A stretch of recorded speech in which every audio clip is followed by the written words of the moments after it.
안녕하세요. 또다튜브입니다. 넷플릭스가 지난 11월 3주차부터 매주 전 세계 및 국가별 방영 작품의 데이터를 집계하여 넷플릭스 톱10이라는 타이틀로 해당 톱10 리스트를 전용 웹사이트에 공개하기 시작했습니다. 해당 랭킹은 미국 시간으로 매주 화요일, 한국에서는 수요일 아침 시간대에 갱신이 되고 있는데요. 해당 사이트에서는 글로벌 랭킹과는 별도로 국가별로 세분화된 국가별 톱10 리스트 또한 공개하고 있어 각 나라별로 차별화된 콘텐츠의 인기 척도를 한눈에 파악할 수 있습니다. 최근에 국가별 톱10 랭킹을 살펴보면 일본의 경우가 단연 눈길을 끈다고 할 수 있습니다.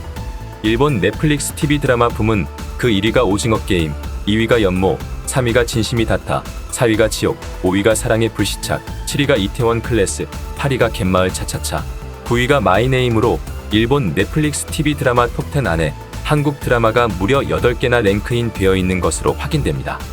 일본의 자국 콘텐츠로는 6위의 귀멸의 칼날, 10위의 일본 침몰, 이렇게 두 작품만이 랭크인 되어 있는 상태로서 탑10 안에 한국 콘텐츠가 8개 이상을 차지하고 있는 경우는 여타 국가에서는 여간에서는 찾아보기 힘든 현상이라고 하겠습니다. 이와 같은 일본 내 한국 콘텐츠에 식을 줄 모르는 인기와 더불어 쇳불도 당김에 빼라라는 속담의 시연을 몸소 보여주고 있는 것처럼 넷플릭스의 일본 내 행보 또한 거침이 없어 보입니다. 넷플릭스는 11월 초에 열린 넷플릭스 페스티벌 재팬 2021에서 별도의 한국 섹션을 선보이며 향후 공개 예정되어 있는 한국 콘텐츠 라인업에 대대적인 홍보를 진행한 바 있었는데요.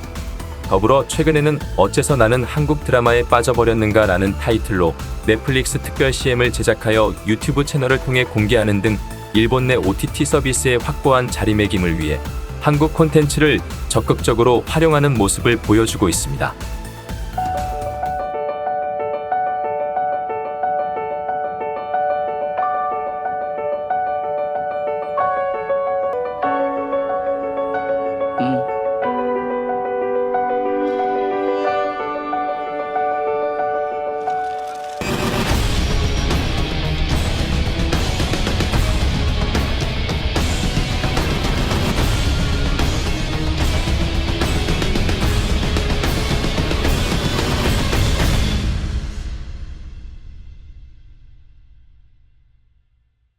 넷플릭스가 최근 이처럼 한국 콘텐츠를 등에 업고 일본 시장 공략에 본격적으로 나서는 이유는 다름 아닌 일본 내 넷플릭스의 시장 점유율을 회복하려는 의도로 보여집니다. 넷플릭스가 2021년 2월 기준 가입자 수 1,000만 명을 넘기며 한국 내 OTT 시장에서의 확고한 우위를 점하고 있는 것과는 다르게 일본 시장에서의 OTT 점유율은 2021년 3월 기준 1위 아마존 프라임 비디오, 2위 티버에 이어 3위에 랭크되어 있어 일본 내 점유율 경쟁에서 다소 밀리는 모습을 보여주고 있기 때문입니다.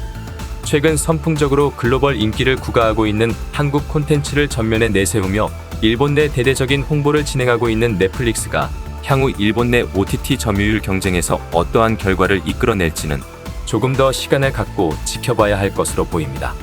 그럼 끝으로 일본 넷플릭스 TV 드라마 톱10 가운데 8개의 한국 드라마가 랭크인 되었다는 소식을 접한 일본인들 반응 몇 가지 살펴보고 마치도록 하겠습니다. 저런 작은 나라에서 이와 같은 기세로 가전과 스마트폰과 같은 최첨단 기술뿐 아니라 영화와 음악, 드라마 등의 엔터테인먼트까지 줄줄이 계속 나오는 것이 참 신기해.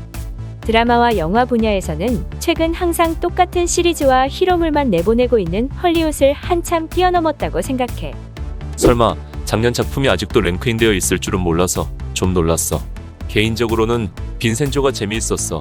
빈센조가 랭크인 되지 않은 것이 정말 의외네. 정말 재미있었는데 말야. 불시착과 이태원을 보신 분에게 꼭 추천드립니다. 한국 드라마와 영화를 보고 나서는 더 이상 일본 드라마와 영화는 볼 수가 없어. 헐리우드 영화도 이젠 감동과 통쾌함이 느껴지지 않는다고. 죄를 짓는 거야. 한국 드라마와 영화는. 한국 드라마는 굉장해. 압도적인 콘텐츠향과 질, 배우의 연기력, 연출. 오징어도 지옥도 너무나 재미있었어. 지금에서야 사랑의 불시착을 보고 있는데 이렇게나 웃기는 장면이 많은 드라마라고는 생각 못해서 완전히 빠져버렸습니다. 운전할 때는 와이퍼를 도둑맞지 않았는지 신경을 쓰곤 하지요. 흐흐. 마음이 닿는다와 갯마을 차차차도 재미있어요. 마음이 따뜻해지고 치유가 됩니다. 오, 지금의 일본 영화와 드라마가 재미없다는 건 사실이지.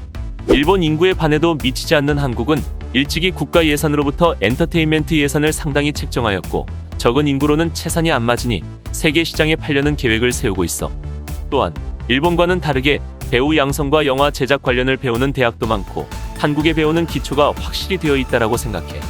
나는 정말로 반년 전부터 한국 드라마를 보기 시작했는데 이젠 일본을 포함한 다른 나라 드라마는 보지 않게 되어버렸어. 각본과 연기의 질과 영화 제작 스케일이 일본이 뒤떨어져 있다고 생각해요. 그리고 거의 모든 연기자들의 치열이 고르다는 것, 작품을 볼 때마다 일본과 자꾸 비교하게 돼버리네요. 한국 드라마는 일부 주부층에게만 인기가 있고 일본 전체에서는 전혀 화제가 되고 있지 않아요.